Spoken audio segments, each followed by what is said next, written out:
This animated clip is from a ProPublica documentary. It precisely describes the trauma that comes with surviving an illegal raid.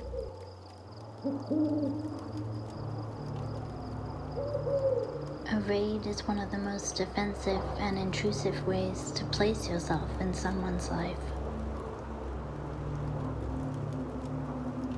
To come to people's homes at night when they are most vulnerable in such a scary way.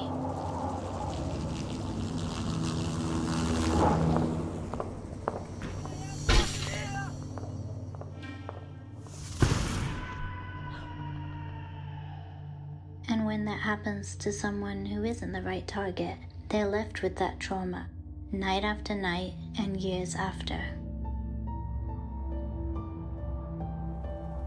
It is a psychological strategy. The US knew that when they used it here in Afghanistan. I was in combat. I lost my best friend. Don't go that route. You guys staying out here? We still have the phone. Yeah, what time?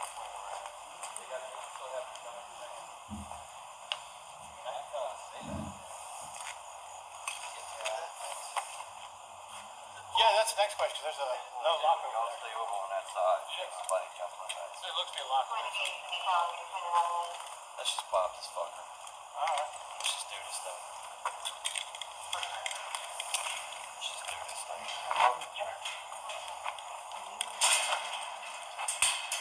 Sweet. That was a good idea. Put it back in the car. You're going right, I'll go left.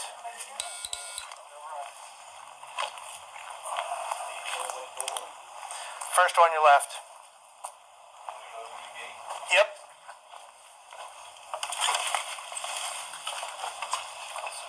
Let me see your hands. Let me see your hands. Step out. Step out. Step out. Step out. Sorry, I live here. So don't expect me to celebrate invading sovereign countries, where torture and black sites were used to develop psychological strategies. These public records document my arrest and the subsequent refusal of the false charges by the DA. Document 1 is my arrest report. Top 1, my name. Middle 1 documents the false charges. Bottom 1 documents the gun stolen out of my residence. 2, 3, and 4 is the docket master to my case. 4 documents the refusal of the false charges. There was no case. This then led to the NOPD investigating themselves and then documenting how their colleagues broke the law by searching my residence without a warrant, which is the commission of a crime, a false arrest, an unlawful search, and civil rights violations. You can also read what classifies serious misconduct. This will be the last video documenting the illegal raid on my residence that got me targeted for now. There, number 2, Detective Charles Hall and his psychological strategies will be the subject of this video.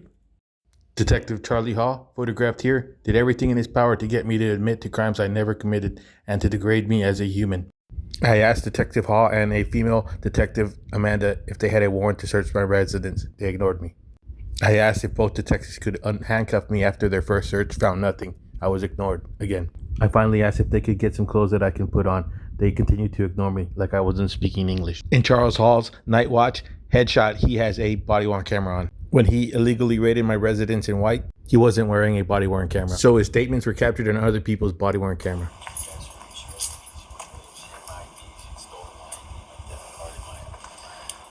Leopard print backpack.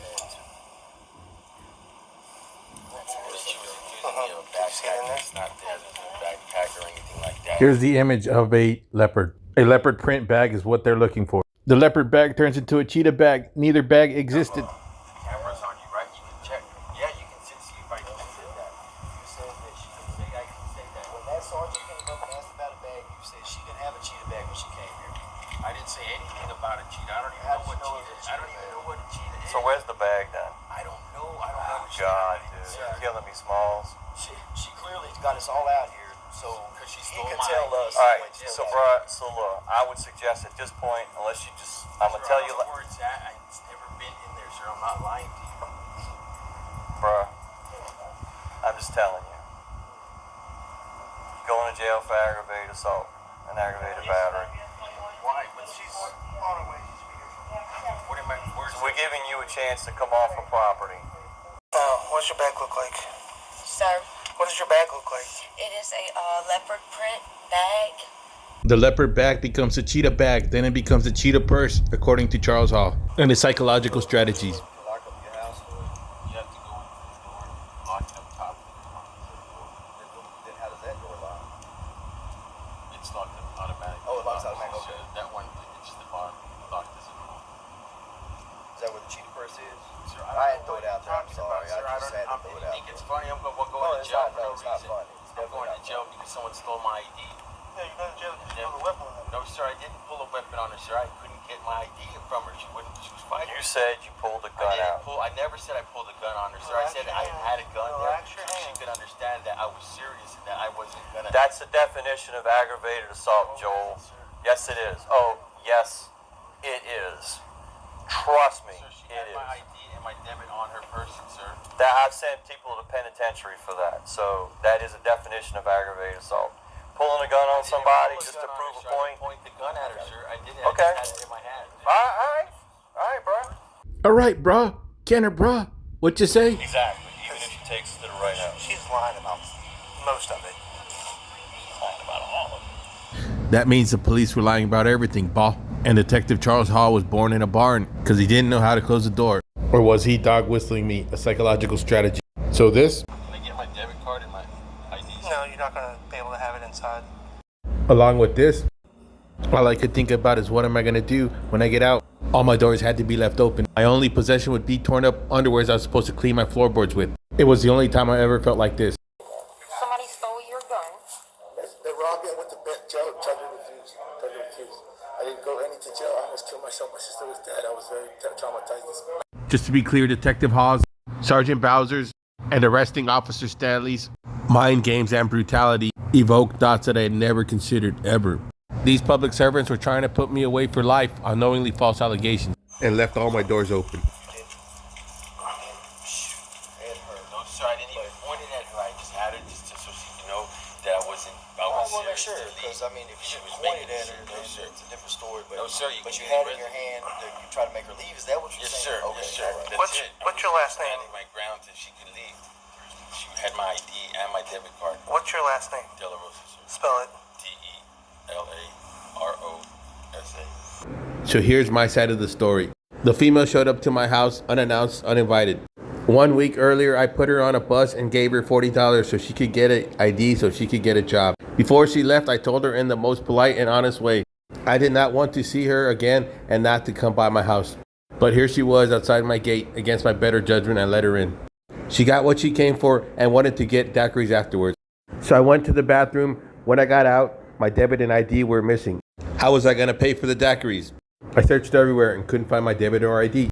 So I finally told the female, hey, you mind if I search you? Super embarrassing. She had my debit and ID, so I took them back and told her she had to leave. She started fronting, then she flipped the script. She started claiming I stole her bag. How could I steal her bag? I was taking the shit. I told her again, you have to leave. I can't believe you did this. She said, make me. She then picked up that comforter in the photo. I felt like she did that to get closer to the gun. I never showed her where the gun was, but she spent hours alone in my residence. This photo captures where I was positioned. I gave the female distance when she said, make me. So from here, I made it to my gun like the wind. She started screaming. At no point was I upset. I did not threaten her or even point the weapon. I secured the weapon from her reach. To calm the female down, I told her to video record me. She only took this picture. The gun's pointed down in my right hand. I then told her calmly that I feared for my life, and if I had to use lethal force, I would. I did not want to use lethal force. So she agreed to leave. Never unlock a chain with the gun in your hand. You can drop your gun. So I felt I dodged a bullet and went to bed butt naked. Boy, was I wrong. It wasn't the first time my arresting officer, Brian Stanley, terrorized the community. He's the war veteran that ran up on me gun blazing. 3 years earlier, Stanley put Josephine Johnny, a New Orleans bounce pioneer, in a chokehold. At the time, Josephine Johnny was using a wheelchair. The independent police monitor said the arrest was concerning and raised alarm bells. The NOPD was targeting and terrorizing Josephine Johnny, to the point they broke his vehicle's windows. He had 2 charges refused, and the NOPD were using informants to implicate him on crimes he didn't commit. Here's the reason I mentioned Josephine Johnny. Officer Stanley made Josephine Johnny fear for his life when he put him in a chokehold. Officer Stanley made me fear for my life that night. Here's my side of the story. So I fell asleep naked. A high-pitched hum kept on waking me up. About the 5th or 6th time it woke me up, I finally decided to go check outside. I was about to check outside naked, but decided to grab the first thing on the floor next to me, which were blown out boxes I was going to clean with. So I got to my wooden gate door. The moment NOPD was breaching the gate and running in. I ran back inside and grabbed my phone to record. First mistake. If I tried to record, police probably shoot my hand off. So I was pissed because I used valuable seconds. And started thinking, how the hell did I get myself in this situation? I'm dead. Then a light lit up in my mind. The only way I was going to survive the situation was by standing my ground. So I grabbed the gun and got to the window. I was going to stop the head of the snake through the window at the bottleneck. Then I was going to shoot a few rounds through the wall that faced the street to shock and awe him. Then I was going to run upstairs and pop off a few more to make it seem like there was more people than just me. My only question was if I should grab the extra clip on the way up or grab the extra clip when I got down. But then suddenly my mother's presence came to me. She's dead, but she spoke to me. She said, "What are you thinking, mijo?" I chose certain death. I was so scared and pissed my sister wasn't alive. If my sister was alive, the NOPD would have got what they deserved that night. Since I didn't stand my ground that night, the NOPD targeted me for crimes they committed against me. Here's my non-domestic stay-away order. It was created based on knowingly false allegations by a sergeant who's a documented domestic abuser. Wade Bowser was not arrested, fired, or suspended for domestic violence. Domestic violence is serious misconduct and the commission of a crime. Bowser also failed to follow his supervisor's orders not to contact his ex, and made numerous attempts to contact his ex, which is electronic harassment if you ask me. There's more, highlighted at the end. Back to Detective Charles Hall and his good cop approach. This is why I'm confused. This is why I'm confused. Okay, Joe, this is why I'm confused. Listen to me. And think to yourself, like, a police officer. This lady is removed from the house. Fine. She's not hurt. She's not shot. She's not punched. She's not claiming any allegations of, hold on, of anything else besides her stuff being in the house. No, she didn't say assault. All she really wanted was her stuff. Why would she flag down a police officer and tell them she wanted to do exactly what she did? You think that she made all this up to come back and get your ID and your She stole my ID. She had stolen my ID. I had to get it back from her. I had to claim it. why? But you got it back. She wouldn't leave. She told me to take it back. But she's gone. She didn't leave, sir. But why? You're calling. Why would she make this for us to come back? You know what I'm saying? Why would she make this all right? She got busted stealing. She got mad. She got busted stealing and the stuff came back. There was no police call. My debit card and my ID was gone before But they you were got it searched. back. So why would she have, So I'm not lying about it. I'm not sure. Why would she have the task force I have no idea. come out here? Why would she have 6 districts, all this finest come out here to come and address the fact that she said all she could knock on the door and get her stuff back? I don't have her stuff, sir. I don't know what it is. I didn't touch it. It hasn't been thrown. I don't know anything about it. Anybody else in the house? No, sir. Do victims of assault have kind words about their attacker? You know, he found my situation. I lost everything in the house, fire stuff. I was struggling. And last weekend, you know, he took me shopping, bought me a few things, and he never asked for anything in return. But that has nothing to do with what happened tonight. Every woman I've known or talked to will say the same thing. Also, I've never been physically or verbally abusive to anyone, ever. In conclusion, before asking police if they had a search warrant, if they could take off my handcuffs, or if I could have clothes to put on, I asked them this and was also ignored. Brad, copy. Just bring your chain for a moment. Hold on. Hold on. Give me this Give us your hand. other hand. Just relax, dude. I was relaxed and speaking English.